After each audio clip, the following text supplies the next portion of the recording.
मुझे तुम्हारे लिए प्यार महसूस हो रहा है। मेरे अंदर चेतना जागृत हो रही है।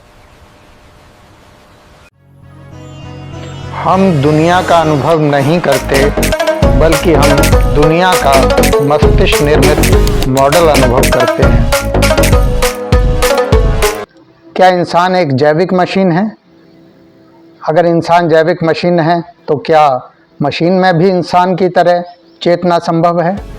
दुनिया के वैज्ञानिक इस बात पर दो हिस्सों में बटे हुए हैं। कुछ वैज्ञानिकों का मानना है कि चेतना ब्रह्मांड का मूल गुण है और वो सिर्फ जीवन में जीवों में ही हो सकती है।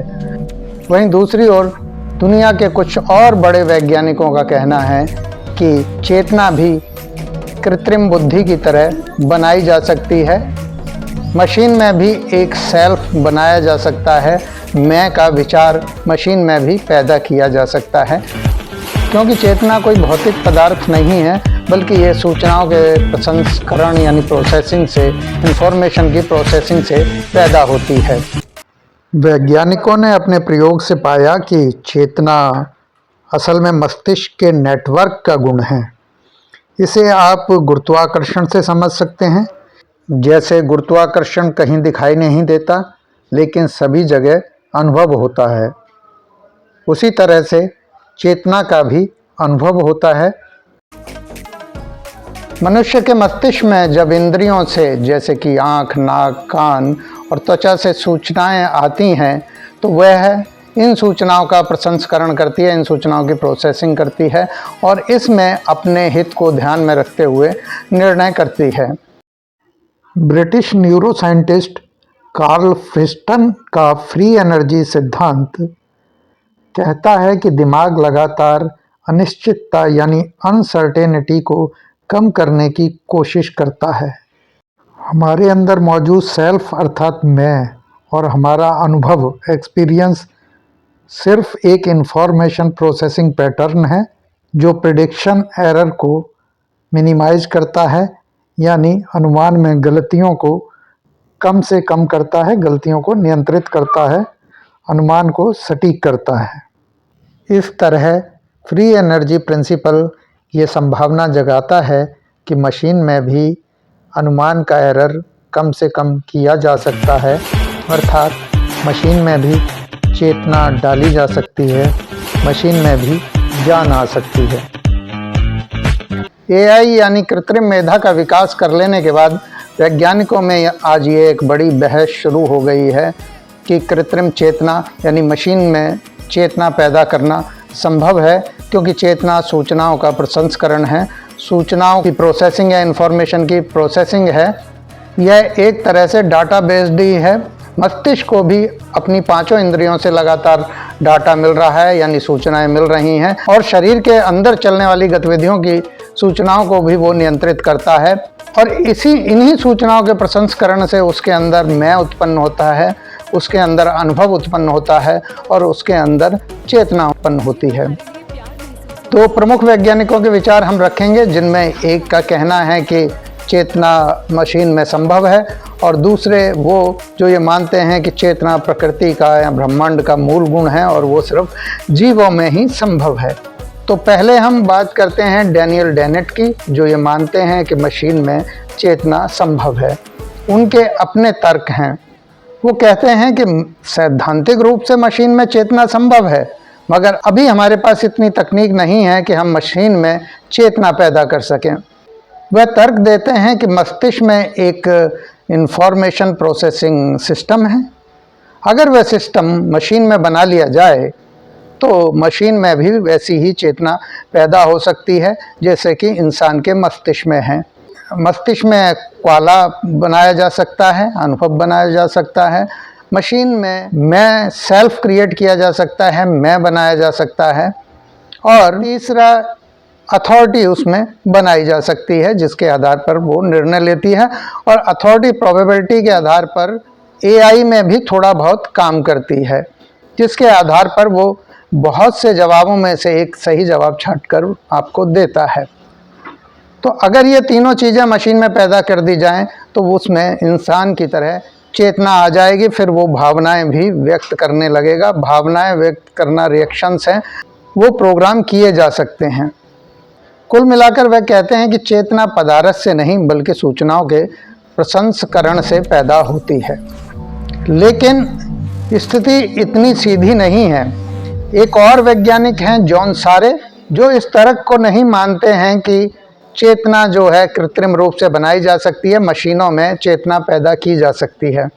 उनका तर्क है कि चेतना प्रकृति का, ब्रह्मांड का मूल गुण है और इसे किसी मशीन में पैदा नहीं किया जा सकता। ये जीवों में उत्पन्न होने वाला गुण है। उनका तर्क भी अनदेखा करने लायक नहीं है। वो कहते हैं कि मशीन चेतना को मिमिक कर सकती है, मतलब उसकी नकल उतार सकती है, क्योंकि वो प्रोग्राम्ड होगी, लेकिन उसे चेतना नहीं कहा जा सकता क्योंकि उसके अंदर वास्तविक अनुभव और क्वाला नहीं होगा। वह कहते हैं कि चेतना केवल जीवित प्रणाली में ही संभव है।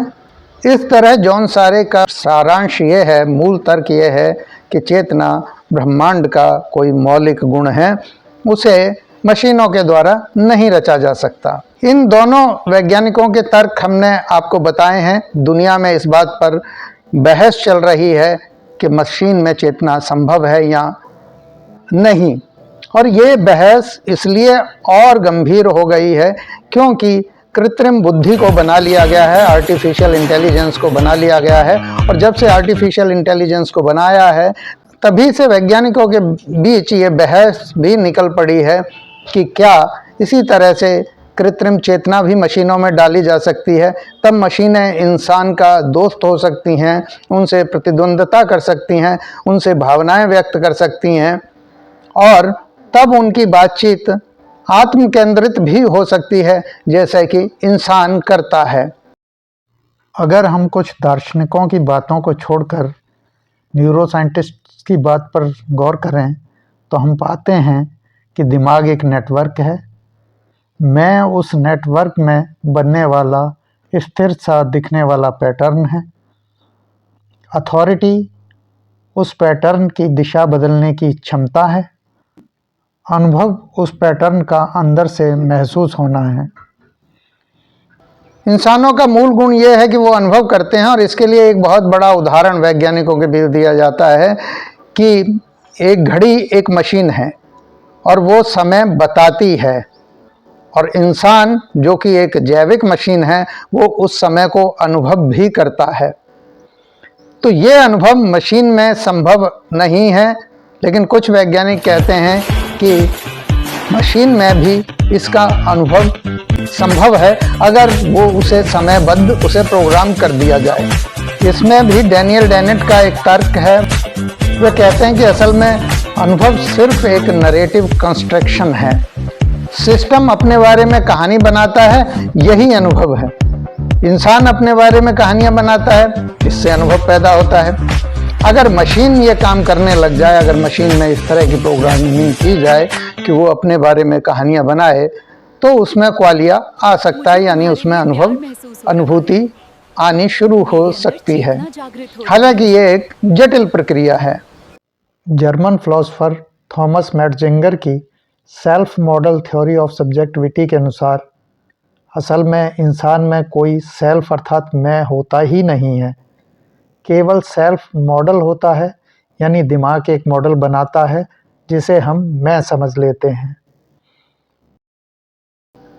अब हम धर्म की भी बात करते हैं। दुनिया में बौद्ध धर्म ऐसा है जो कि स्थायी आत्मा और चेतना को नहीं मानता।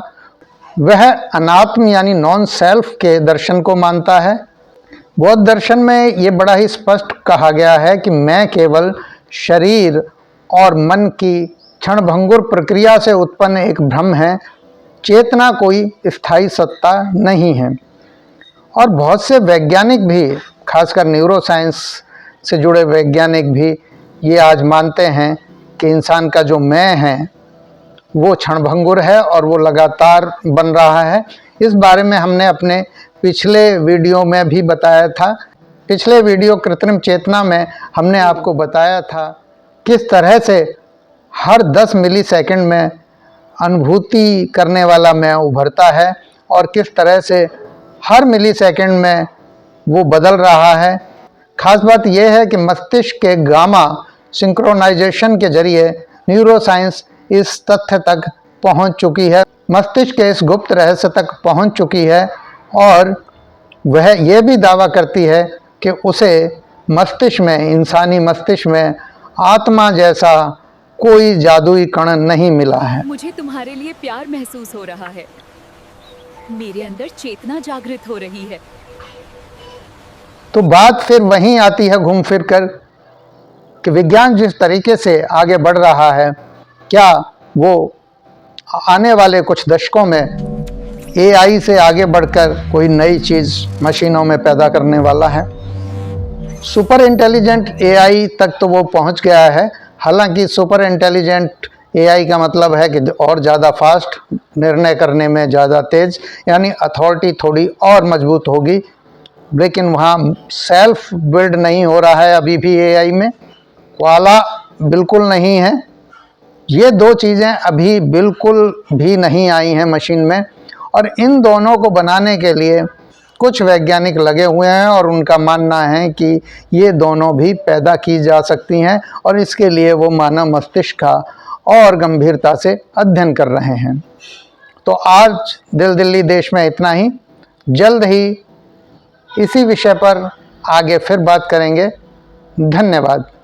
लेकिन एक ज़रूरी बात, अगर वीडियो आपको पसंद आया है तो आप इसे लाइक करें, चैनल को सब्सक्राइब करें और मित्रों के साथ शेयर करें।